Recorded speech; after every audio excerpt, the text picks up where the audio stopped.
I'm hanging out with my friend Jeff Benjamin. Now, Jeff is one of the most awarded creative directors in advertising, so I thought he could help me figure some of this stuff out.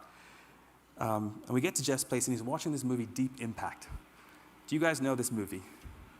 It is one of those cheesy 90s movies where Morgan Freeman is the president of the United States, and it's about this giant asteroid hitting the Earth. And Jeff and I are sitting there watching this movie, and there's a scene where they put the best minds of a generation into this mountain shelter, right? And they're putting in doctors and engineers and scientists and teachers to protect them from the effects of the asteroid. And Jeff turns to me and says, "Hey, Af, you know who they're not putting in that mountain?" Marketers. And I thought to myself, he's right. And I imagined myself like going through the crowds and going up to the top of the mountain and seeing the guy with the clipboard standing there checking people off. Name? Afdhel Aziz. Profession?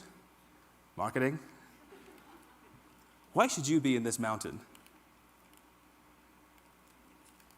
I throw really good parties. I think the secret is we all want to do work that gets us into the mountain. So I decided to go and try and find some people who did that. The next day, I was at work. I cleared my schedule. I was sitting in this little phone booth, wondering where to start. And so I did what all self-respecting marketers do. I went on Google. And the first question I asked myself was, am I alone? Am I the only person who thinks that what they do is fundamentally not as meaningful as it should be? And I found this survey from Gallup. Gallup did a poll of 140 countries, and they asked people to say, are you happy and engaged at work? And I want you guys to shout out what percentage you think said yes. Loud, I can't hear you guys. 20? 45? 12? Anything higher than 45? 15%. 15% of people said, yes, I'm fulfilled and engaged at work. That's 85% of people who said, no, I'm not. All right, now it's time for some audience participation. In a second, if you feel like you're part of the 85%, I want you to stand up. I'm just kidding, I wouldn't do that to you. This guy over here was freaking out, by the way. Like, it was like 85% did not like what they do. Gallup called it a shocking waste of talent, and I agree. So I asked myself a second question. What do those 15% of people have in common? And here's the answer I found. These three things. So this is from Dan Pink, an amazing book called Drive, The Science of What Motivates Us. It's these three things: autonomy, mastery, and purpose. So we'll talk about each of these in turn. Autonomy is the ability to do self-directed work, to be independent, to not have anybody micromanage you. And I thought, oh, I had a lot of autonomy at Nokia. I had $30 million worth of autonomy at Nokia. I kind of understood that one. Mastery. Mastery is being expert in your craft, feeling pride that you're good at what you do. And I thought, okay, I was able to bring this pretty complex program in on budget, on time. I think I had some mastery in what I did. And then this word, purpose. Purpose was the one that caught me by surprise. Maybe that's what was missing.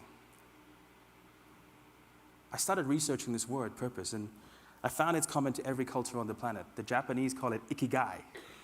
The French call it raison d'être. It really means your reason for being.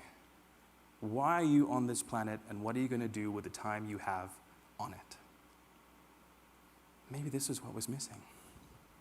The best story about purpose I ever heard featured this guy with the amazing hair. He's Sir Christopher Wren, one of Britain's most preeminent architects. He's the guy who built St. Paul's Cathedral.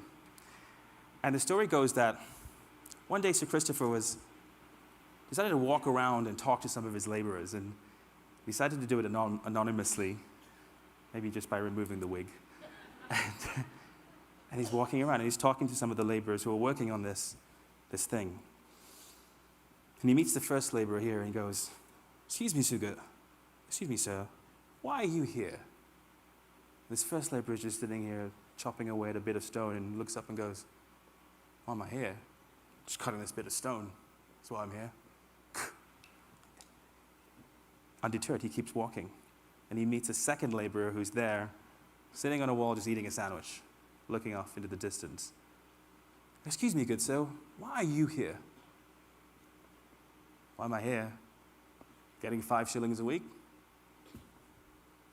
And then he walks on. And he sees a third laborer there, meticulously cutting this bit of stone to make it fit into this wall.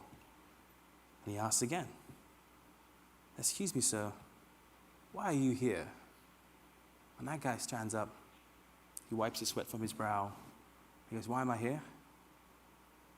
I'm helping Sir Christopher Wren build this magnificent cathedral as a monument to God.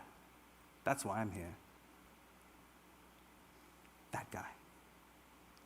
That guy had found out what it means to have purpose at work. He could see how his task, however humble, laddered up to something bigger than himself, something that would outlast him.